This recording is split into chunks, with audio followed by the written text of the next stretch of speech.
stand my body in front of them and say, knock it off right now. Angela acting like she will have to step in front of the two girls and protect them from the aggressive black women in the house.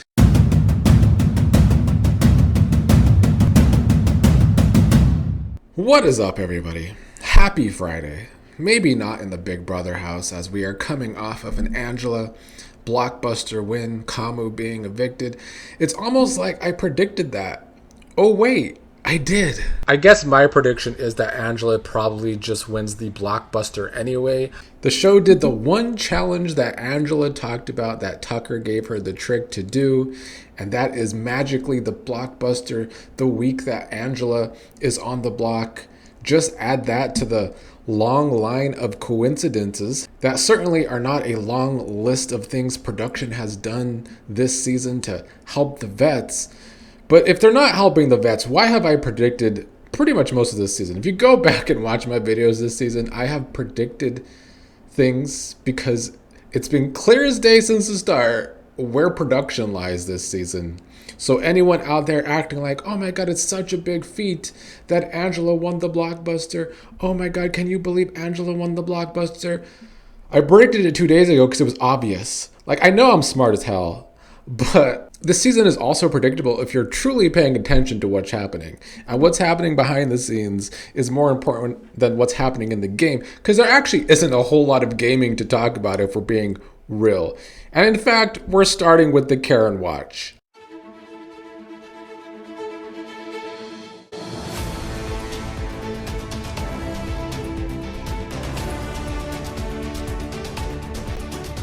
Though Drew is again one of the main subjects today with his complete racial bias, I'm not going to get into the semantics of racism, but Drew is certainly prejudiced against the black players, and so is Angela, for that matter. The definition of prejudice is an irrational attitude of hostility directed against an individual, a group, a race, or their supposed characteristics. Drew and Angela and Dee all fit this bill this season, but especially Drew and Angela. Drew yesterday morning was talking to Angela that if it's her against Kamu and Melody and Mallory vote out Kamu, they're going to have to protect old Melody and Mallory because Lala and Taylor are going to be so mad, all up in Melody and Mallory's faces. I will literally stand my body in front of them and say, knock it off right now. And Angela acting like she will have to step in front of the two girls and protect them from the aggressive black women in the house. It's exactly what Angela was saying. Drew then mentioned that Yash isn't like that, but the two girls are, even though we've seen Taylor do that 0 times. Taylor has been aggressive 0 times from this season. You know who has been the most aggressive, though? Well, the egg-shaped Karen, Angela. Angela talking about how this is why I separate myself from Lala and Taylor. Do you see why I separate myself from Lala and Taylor? As if she's not the most aggressive person in the damn house. But we're going to get into more of Drew's racism and how so many people out there tried to deflect away from Drew and Angela by bringing up Kamu all the time. If you want to hate Kamu for being homophobic, you should, because his social media seems that way. But the people going around asking, what about Kamu's racism when it comes to Drew as a distraction from the fact that Drew has been consistently racist towards Lala and Taylor this entire season. So you're full of shit anytime you brought up, what about Kamu, to deflect from Drew. But guess what? You can't do that anymore because Kamu's gone. So the focus will be on Drew totally being prejudiced against the black players and the Karen energy of fucking Angela. And while we're at it, Drew is looking more and more like a rat. As a quick aside, Drew the racist rat.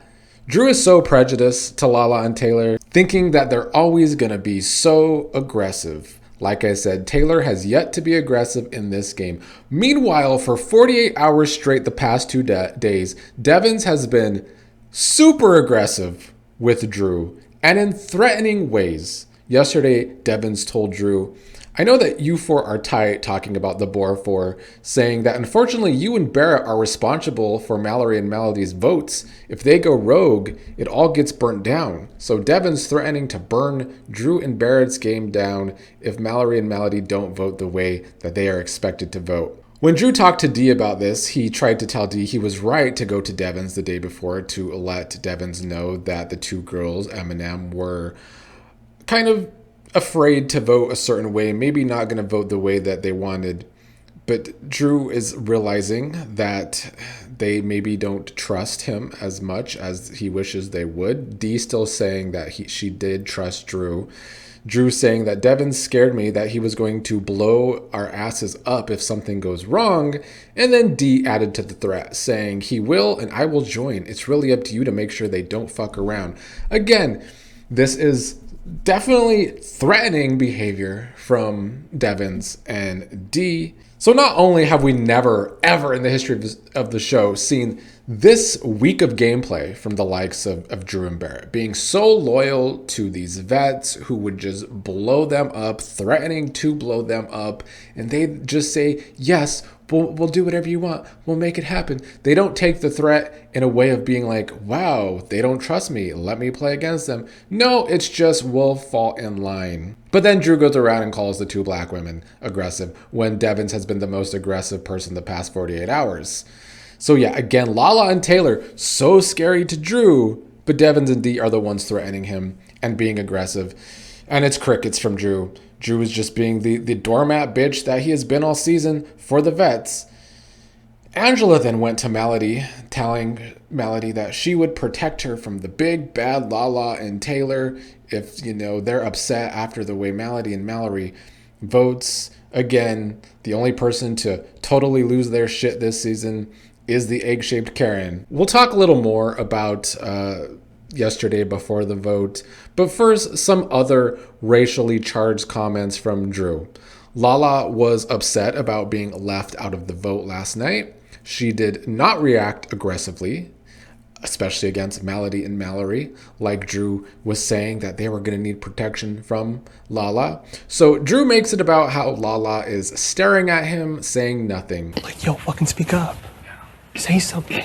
Stop fucking looking at me. And Drew was saying this about a 58-year-old woman, and he was acting in a way like he wanted to fight, putting his hands up like this. That's what guys do when they're looking for a fight. To me, this was definitely Drew fitting the irrational attitude of hostility in the definition of prejudice.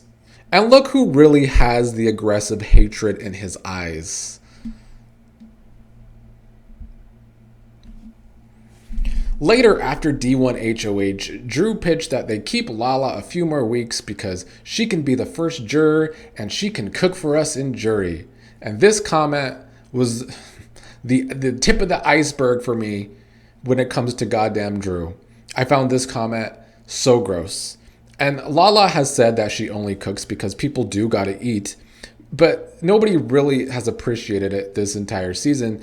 And Drew, again, not seeing Lala as human with this kind of statement, Drew reduces her to just that, someone that cooks for them. Because he is racist. I don't care what anybody says. Because he also goes around complaining about her food all the time. But he still eats it anyway. And now he wants her in jury only just to cook. It's gross. I think Dom the Dent on Twitter really hit the nail on the head of why this season has gone off the rails when it comes to the racially charged stuff, saying, I think a huge problem with the white Big Brother fandom is they are only capable of processing or registering tangible racism, aka the George Floyd joke from Camus. They are incapable of comprehending intangible racism, the way Drew, Barrett, Dee, Angela treats and talks about certain house guests. One is more impactful to us because it's more harmful, but we have the ability to clock both. If we didn't know anything about their past, I could only base these feelings on what we see them do and say, which is something that has been annoying to me all season. Because you can see things and hear things with your own eyes and ears. You can see who in this house has prejudice from the way they have acted this entire damn season. And I know I'm going to get comments like usual, stick to gameplay, stick to talking about gameplay. Why are you bringing race into it? The players bring race into it. They've brought more race into this season than actual gameplay. How are we really supposed to talk about a cast of people not playing the game? But you know what they are doing? Having a whole lot of microaggressions, having a whole lot of aggression towards the black players. One more comment from Drew talking about how when Haley was saying maybe this week she will get through it without screaming on anyone, Drew says, I think the people that would probably scream at you are have-nots, aka Taylor and Lala. They're probably ready to scream at anybody. Again, another example of Drew thinking that they're just going to be so aggressive. They haven't showed it, especially Taylor, who has never been aggressive in this entire season. So that concludes today's Karen Watch, though we will have another comment from Drew. Surprise, surprise. Anyway, before the vote, obviously Dee and Devins were threatening Drew like it's his and Barrett's faults if Mallory and Melody don't vote right yesterday. This got back to the two girls thanks to Drew, who then decided to not vote to keep Kamu if it came down to Kamu and Angela, which obviously that didn't happen, but still. Melody and Mallory just being like, gee golly, the vets are threatening us. We have to do what they say. So weak. Let's cower down to threats. This all just proved once and for all that this is the most scared cast ever. Most of this cast has truly been scared to play and will likely continue to be scared of the scary vets, which maybe they are scary because Angela and Dee are Karens and Devins throws childlike tantrums as a 40-something-year-old man, but I digress. Last night before the HOH competition, Taylor and Lala were pretty checked out, which literally they should be. Playing against a big alliance is one thing. Playing against a big alliance and against production all season is ridiculous. And it's not for lack of trying on Taylor's part anyway.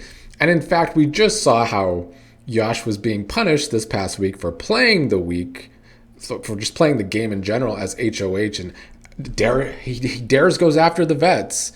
The vets have to have a big old power, overpowered power, the best power on the board that Devins got in a 1 out of 11 chance the first time. So yeah, Yash, dared to actually play against the vets. And as I have said all season, there is no point in even having this season in the first place because you are punished by production for daring to go against the vets. Another prediction I've been saying on this channel the first few weeks of the damn season. There is suspicion that Mallory threw the HOH last night. If it's true, it's hard for me to ever expect Mallory to clock into actually playing this season. She was scared to vote, now scared to be HOH. Just again, somebody playing scared. So D is the HOH. Taylor, Lala, and Yash should be the expected noms. Though D still has it out for Drew though, which it does crack me up that Drew is just such a good little whipping boy for the vets, despite being a doormat for the vets every day, and yet he's still not trusted. Maybe it is because he actually looks like a rat, literally. Maybe that is the problem. But D is considering a plan of using the BB bribe on Drew, giving him the 5K, and all he has to do in return is protect her and Devins for the rest of the game. Now, I don't know if that's something that she could actually offer with her little 5K bribe, but if she can, the bitch will take it. Bitch boy Drew's going to take it. Honestly, that would just make Drew beat Barrett out for being king bitch for the vets. Because a normal person with any balls would have that offer from D and see how little she trusts you, especially compared to Barrett, and say, let's play then if you want to act that way, if you want to threaten to put me up if I don't take a bribe to protect you the rest of the game, even though he would protect them the rest of the game without the bribe. But if it's possible for Drew to do that, Drew will take it as a way to show his undying loyalty to Devins and D. So yeah, D and Devins have discussed their targets this week. They agree that if Yash is on the block on Thursday, they vote him out. I don't know if that's great for Devins' game, but I think Devins put himself between a rock and a hard place using his power last week on Yash.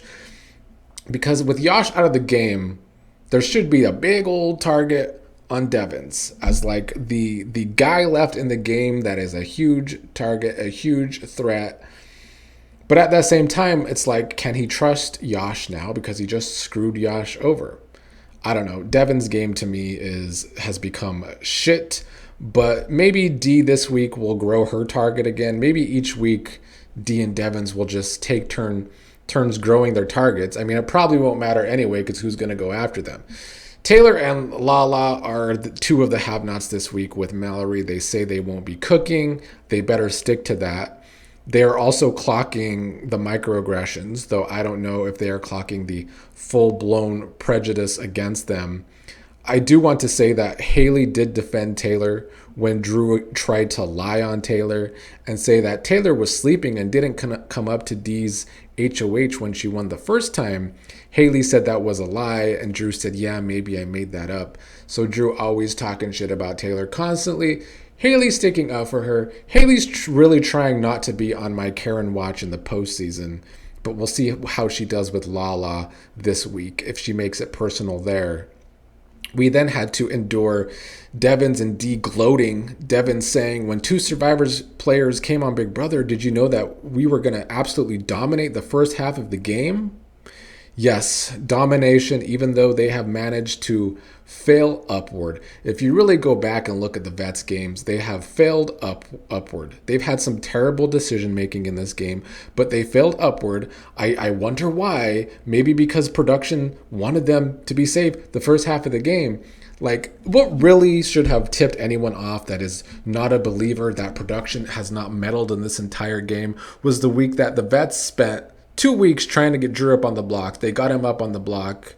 And then magically one day, Devins and D are talking about the DR, trying to whisper to each other about the diary room and how suddenly they want to save Drew. That came out of nowhere. And then Angela, who has been trying to get Drew on the block the whole game, suddenly changes her mind wanting Drew out. That's when everything should have been questioned. Anyway, for the many of you that have commented in the comments that you have given up on this season, I don't blame you. It's one of the worst seasons of all time. If you want, you should watch some of the seasons on this channel that I've done with games in the past. Let me promote that real quick. I've done a lot of games over the years, including one Big Brother season, an online version called Little Brother. Check it out. I also did an All Returnee season that I recorded earlier this year that will be coming out this fall, hopefully, if I could ever finish editing it. So you could find all those seasons on the home part of this channel, or you could find it in the playlists. Thanks for watching. Glad you all are supporting the channel. I will keep torturing myself watching this and dragging this terrible cast.